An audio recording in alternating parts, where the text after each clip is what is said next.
You guys been asking for another 3.5 liter EcoBoost to compare with the Hurricane. So I found one, and this is a Tremor, which is even better. Let's go ahead and check out the numbers on the door. So this truck is actually a Canadian spec.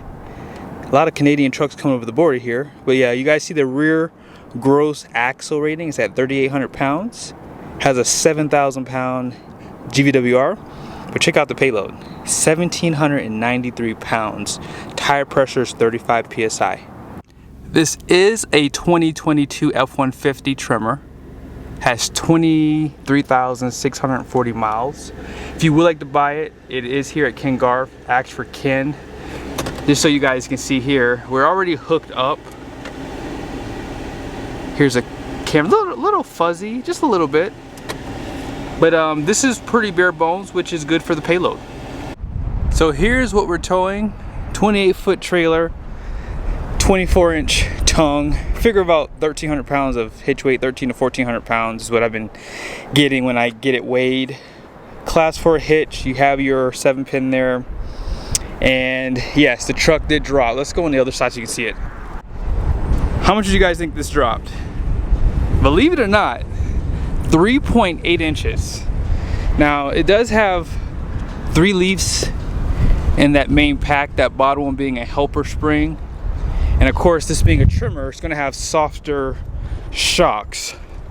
And this trailer weighs about, figure 9,500 pounds. Most of the weight is going to be on the axles, but as I've said in the past, I'll keep saying this, this trailer is not really intended to be towed with half tons, but this is such a quick test. Doesn't really matter. I'm going 36 miles. That's what I've been averaging. The tires and wheels are in the back to kind of take some of that hitch weight off. Let's go ahead and get down the road. I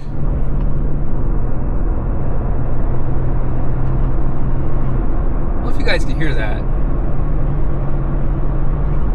You can hear the diverter valve or whatever it is. Whenever I let off on the gas, I wonder if this has a cold air intake or something like that. I don't know because I haven't looked under the hood, but you know, I've always complained about Ford truck stability. This being my first time towing with a Tremor, it's pretty windy today. It's probably like around 20-mile-an-hour gust, and so we'll have to see. Okay, what are you doing, ma'am?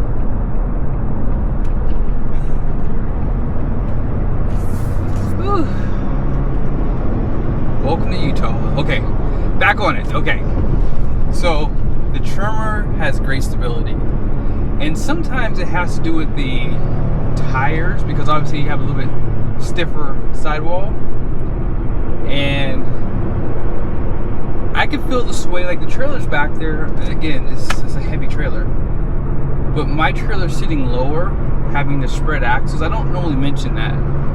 This trailer should be pretty easy for every truck to tow, because again, the weight is over the axles. You don't have a lot of weight on the front of the trailer. This trailer is just built heavy because it's steel. But reality is, as I said earlier, this is really for 3/4 ton up pickups. But it is fun to do these tests to see how these half tons do, because I'm literally at their limit. Like, this is the maximum you can actually tow with these trucks, 100%. I'm going 60 miles an hour if I need to pass. Wide open throttle. It's hot today, 91 here. But when we get to that grade, it'll probably drop a little bit. Because it's windy today, it says it's actually a little bit cooler there too, so it could be to the advantage, but having the wind, I don't think it's a headwind going this way so far, but yeah, it could affect the performance a little bit, but I want to make that point today. All the other tests I've done, it's always had maybe 10-mile-an-hour winds, maybe, but not much more than that. But yeah, as I said, the stability is great. This truck is, I don't think this truck is lifted from the factory. I think these trucks are probably just a little bit taller because of the tires. And maybe maybe it could be like a small half an inch maybe, but not much more than that. I love how quiet the V6 is. It doesn't show me, oh no, I'm sorry, it does show me what gear I am in, so you guys will be able to see that, but it doesn't show temperatures. That's the one thing, unfortunately, this truck doesn't do. I think in 2024 they introduced a gauge summary or measurements, as Ford calls it.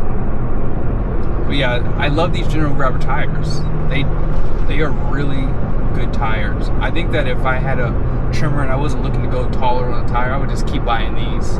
They're quiet. They're surprisingly soft with good stability, which you don't normally get that in the same combination. Normally, when you have softer riding tires, they typically give you more sway, but I'm not getting that from this drive here. All right, you guys ready? Wide open throttle. Oh, that was better. I feel like I got in the boost right there. Now you do see the gauges up top. I like to see numbers. Numbers is what I like to see because the numbers really tell the story of how the truck is actually performing, because you can see go from 215 for the coolant up to 240, 250. Whereas on these gauges, I mean, you don't really know. Now, I don't know when I'm going to post my Ford Lightning test, but that was the only truck that overheated going up this grade. And I was actually shocked because I was always told that EVs love heat. That ain't the case. But yeah, we'll see how this truck does. I'm pretty sure it's going to get hot. That is for certain. But how hot, we won't really know. Maybe what I'll start doing, I do have an extra Banks gauge. It's the Data Monster. And maybe I'll use that for some of my tests to see if I can get some temperatures out of these trucks, because I would like to see more on these tests and show you guys more stuff too. These are the General Grabber tires, 275, 70, 18. They are 3-peak rated, and they're gonna have 2,756 pounds at 44 PSI. We gotta talk about these twin turbo 6-cylinder engines for a second. Now, one thing I've noticed about this test, and you guys have seen this a lot more this year. I've done these tests in the past, but we never talk about density, altitude, or air density. My friend Matthew Anderson, he preaches this to me because he's a race car driver. Right? He does drag strip racing, and he talks about this a lot with me. And he always says, a lot of times, that can make the biggest change in the truck's performance is based off of the temperature and obviously humidity. There's just so many things, the ambient air. So because we are higher above altitude, your air is thinner, and so these trucks do perform differently. That's what I like about doing these tow tests here in Utah versus Maryland. In Maryland, the trucks all did pretty good because we were right at sea level.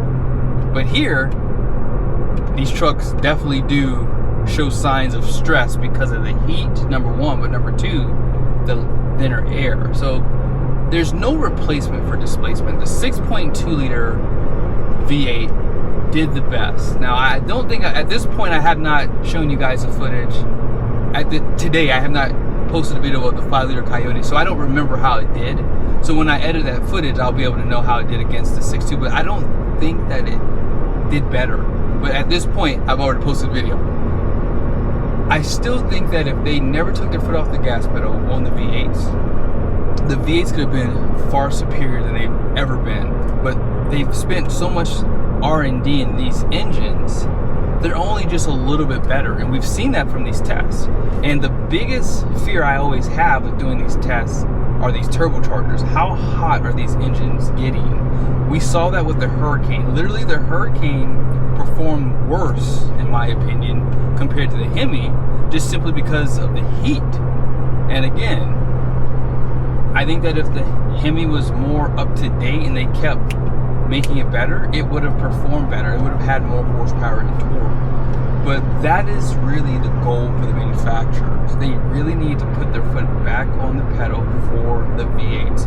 I'm not even against them going to smaller displacement V8s and going twin turbo. I'm all in on that, or even doing a hybrid V8. Those options would help a little bit, but hybrid systems, from what I've seen too, with the with the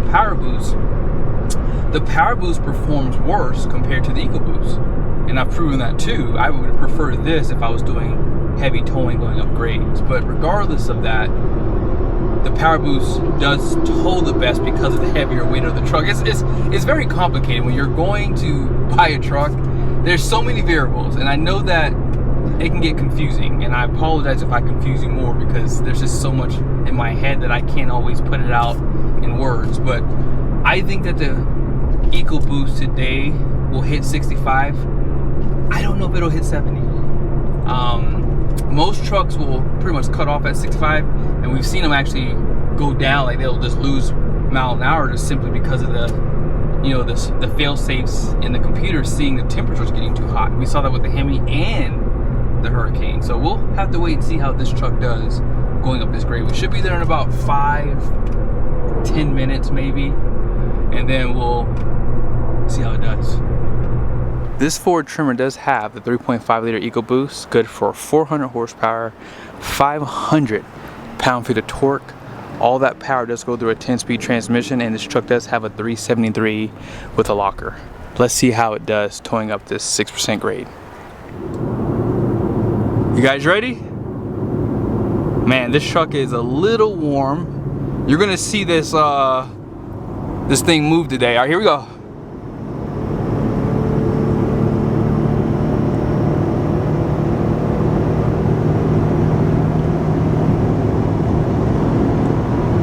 Watch that coolant gauge, because, or is that the transmission over there? The transmission all the way to the right. Oh my gosh. Man, that's almost maxed out.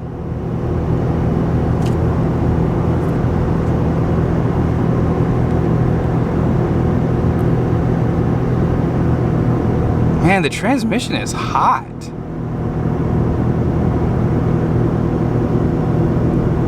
Do you guys see what I'm saying though? It's not even 110 degrees outside. Come on. I'm wide open throttle too. I'm like, I might have to pull off, guys. Like, look at the trans, man. Like, that is terrible.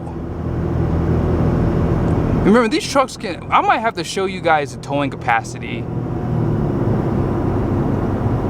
4th gear. And I almost think it probably did that to, yeah, we're gonna have to back off. We're about to get a little bit steeper. So we hit 60. But man, my gosh, that transmission, man, I'm done. Wow. Yeah, I can't push this truck. I mean, you guys see the coolant too, right?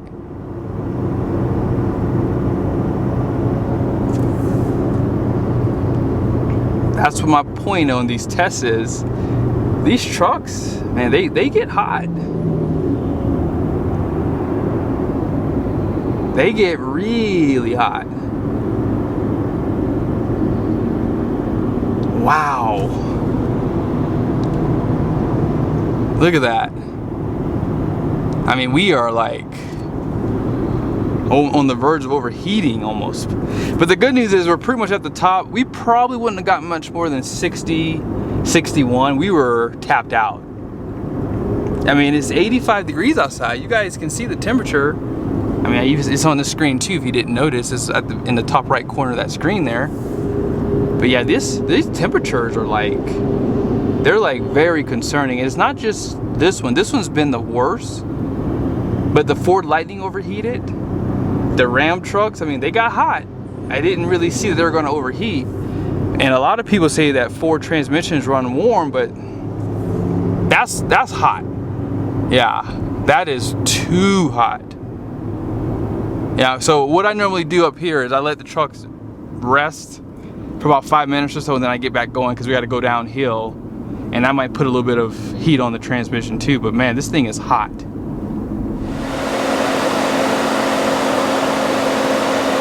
It's like the downpipes, I guess, really hot. And then on this side, I like to see like 120 right here, but yeah, she's hot for sure. Air conditioning's pretty cool. It's on max too, by the way, max AC.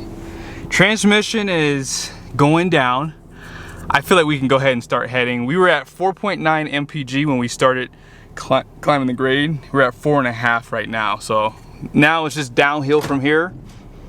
And then, yeah, the fuel economy is gonna go up significantly because we're just coasting most of the time.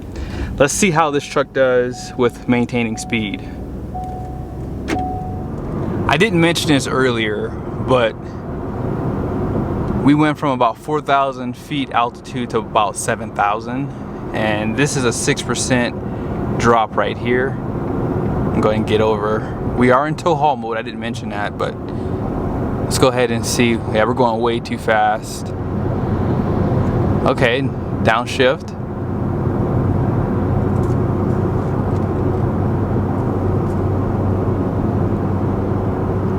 Yeah, we're just kind of,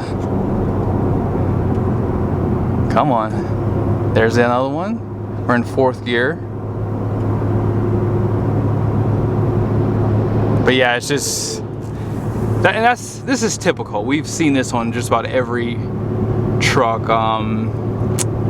The Ford Lightning did really well, obviously, because of the regenerative braking. But yeah, these 10 speeds, they just don't allow you to maintain a good speed. I mean, let me get down to maybe 55, see what happens. Nope. I'm not shocked. Most of the half tons failed this part of the test. They just keep going up in speed, and you know, with it being this warm outside, you don't want to cook your brakes. And so yeah, when you start to see these grades, the best thing to do is try to stay around 50 miles an hour, so you're not having to keep using the brakes to maintain that speed. You just kind of stay there and you'll be a little bit safer. Because yeah, this transmission is downshifted. It's holding 4th gear strong, but it's just not doing anything. Here we go.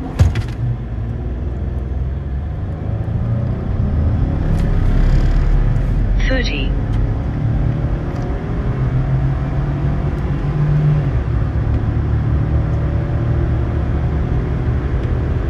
$60. Quarter mile. We finished off at 7.1 MPG, 45-minute drive, 35.7 miles. You know what I'm learning from these tests this year? Power means nothing if you cannot keep those temperatures under control. This is my second truck to pretty much overheat. Now granted, the truck did not overheat, but because it's not my truck, I wasn't going to find out.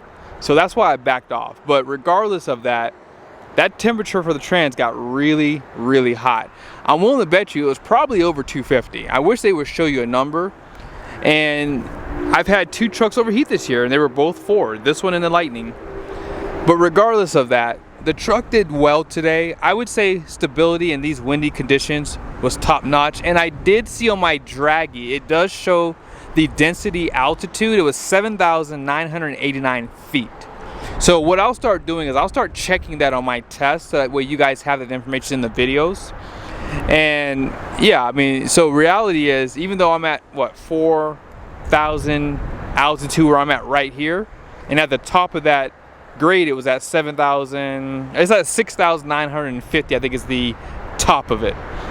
The density altitude is even higher because of how thin the air is, humidity, ambient temperature. I mean, there's just so many things that you have to think about. And so that's why these tests are really challenging these trucks, because you know, the conditions aren't that great. And again, we're so high above sea level that the air is thinner, so that's going to affect things. Now I did run 88 fuel, which is considered mid-grade here. You have 85, 88, 91. I always do 88 when I put fuel in it. I don't ever use 85 because I would never put that in my truck, so I'm not gonna do it in someone else's. So that, yeah, I mean, it's a little bit more money, but regardless of it, you know, I want to try to give these trucks the best shot they have too. But hope this was helpful. It's getting really windy out here.